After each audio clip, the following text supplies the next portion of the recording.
Hi, my name is Alan Richardson and I've done a lot of videos, a lot of talking at conferences and online conferences. And in this video, I just want to give you some tips for talking at online conferences, because currently so many conferences are going online and it is a very different experience and preparation experience, particularly for the speaker, right? Because what we are trying to do as speakers is captivate people's attention much more directly than if we're on stage. If we're on stage, everyone is forced in the room, they're sitting there, they're watching it, they can't really get out easily, they can't leave.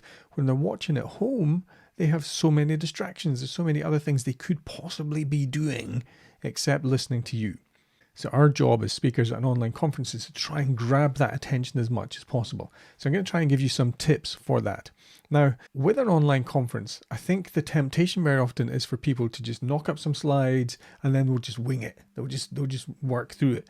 The whole point here is we have to prepare, and we have to prepare probably more than normal, because the slides that you create are going to be slightly different. They have to grab people's attention and keep people's attention. That means more on screen more quickly. You know, when you're watching TV shows and they change scenes really rapidly, camera angles, we're so used to that, we don't even notice it. But if we do an online video and it's just slides and the single slide is there for 3 minutes where we're talking about it, people get bored. They need something to distract them and keep their attention moving. If you have the ability to put yourself on the screen as well as slides, then that's going to give you an edge over everyone else. But you don't have to do that. Where there's things we can do at a minimum level. So practicing is slightly different. When I practice for a face-to-face talk, I stand up. I do the talk properly. I have my clicker and I'll click through the system and work through it, and I'll practice it in chunks, because I know that when I'm doing it live, there's more energy and it will come together. But I want to make sure the timing is there, but I want the physical energy to be there, the bigger me. When I'm doing an online conference, it's not so much a physical presence anymore. It's a verbal presence. I have to change the way that I use my voice. I have to have more rhythm. I have to have more variety in how I talk. And I can't leave a lot of gaps. When we're doing a lot of public speaking face-to-face, we can leave gaps. We can leave pauses in our delivery for the people. But if we do that online and our face is not showing, that's dead time. That's just a slide with words or an image and no sound. We can't do that. So when we are talking at an online conference, we have to have more audio. Fewer gaps, fewer pauses, but more variety in our talk. And if you can get your face on screen, the variety is then in your facial expressions and your emotion that comes through there. It's not a physical presence anymore. It's a face presence because the camera is in. It's a difference between acting for stage and acting for film. So there's different techniques and skills we want in there. So if you want to learn more about this and take lessons from acting, study film acting tips rather than stage acting tips. So when I practice for an online talk, I talk with no interruption. I make sure I can do the entire talk all the way through with no gaps. I'm trying to have a flow to my talk. I don't want to have too many ums and ahs. I haven't practiced this particular talk because I'm doing it live, because there's a difference between live video, which was more energy, and a talk where you're trying to convey particular information directly.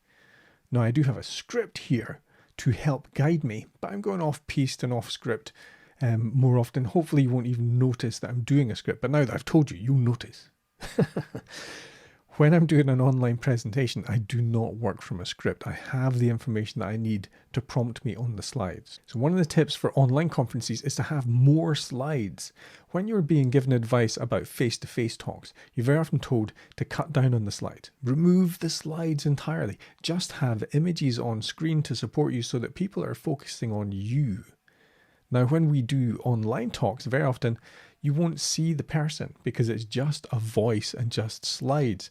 Where's your attention going to go? It's going to drift off. So we need to have more slides that are changing more rapidly to capture people's attention.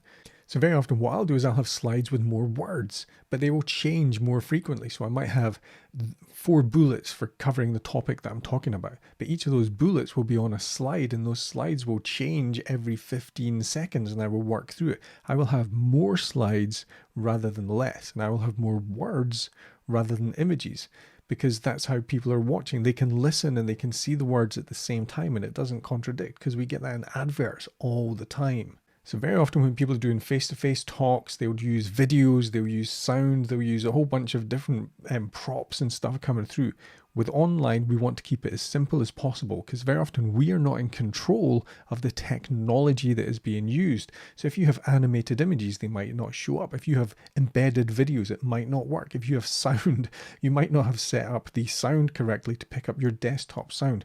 There's way too much that can go wrong. Keep your presentation as simple as humanly possible and rely on the variety in your talk and put in the content to grab people.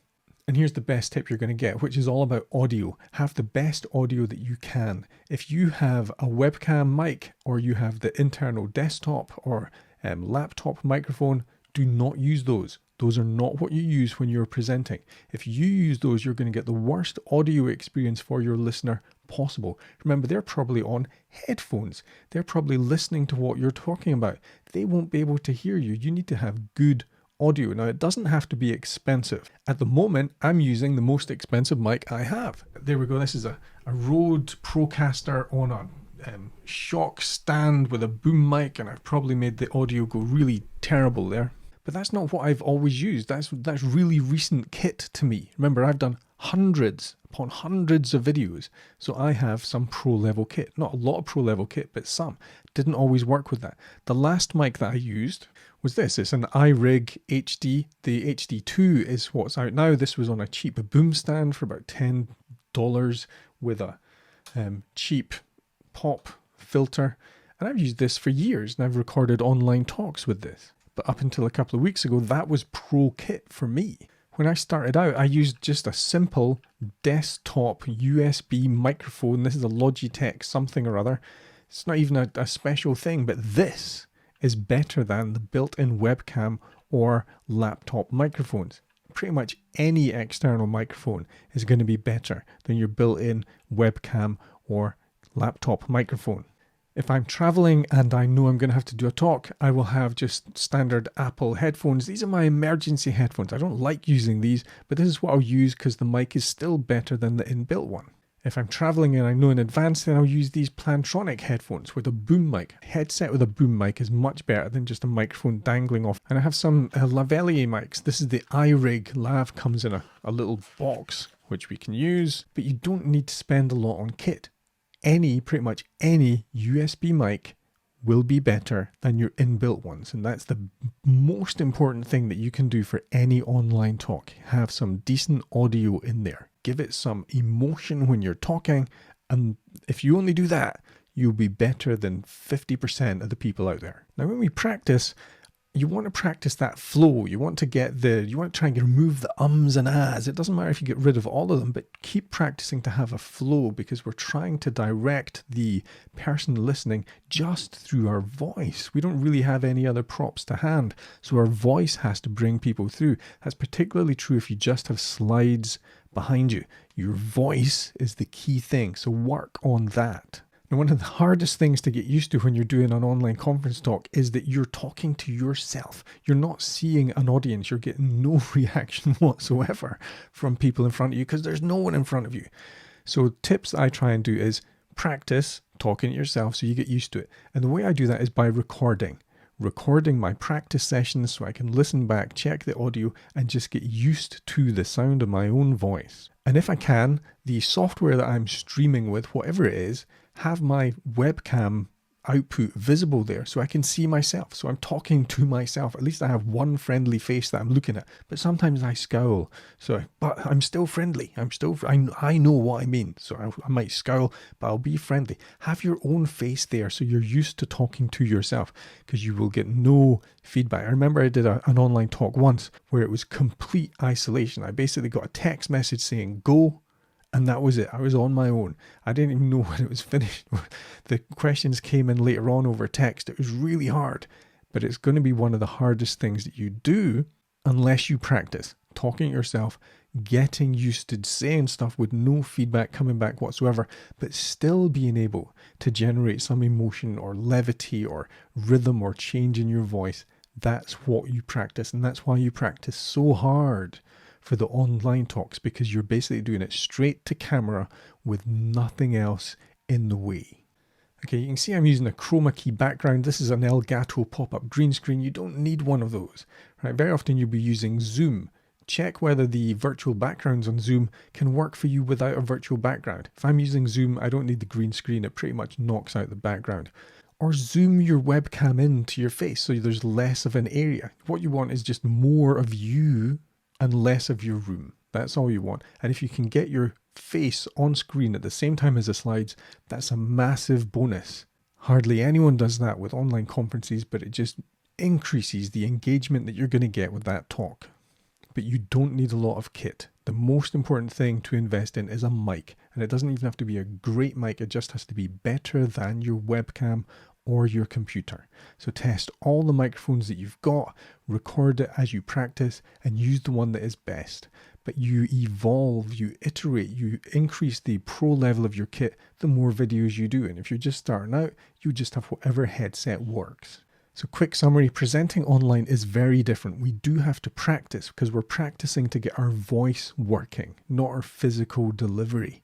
Practice with the kit you're going to use so you get used to it, and make sure you have an external microphone and listen back when you record every practice session to make sure that that audio is getting better and that your delivery is getting better. But it is practice. And the reason you practice is because you're going to be talking to yourself, so you better get used to it. One of the things I did in order to practice is every day I recorded a Instagram video. Because no one was following me on Instagram, no one was going to see it, but it got me used to talking, it got me used to talking live, and it got me used to talking live on camera. So any tips that you can do to get used to practicing straight into camera by yourself will help you. And subscribe to this channel so you can see any more videos I create. And if you've got any questions on this, ask, and I'll create more videos to explain more tips. A headset with a boom mic is much better than just something dangling down. Oops.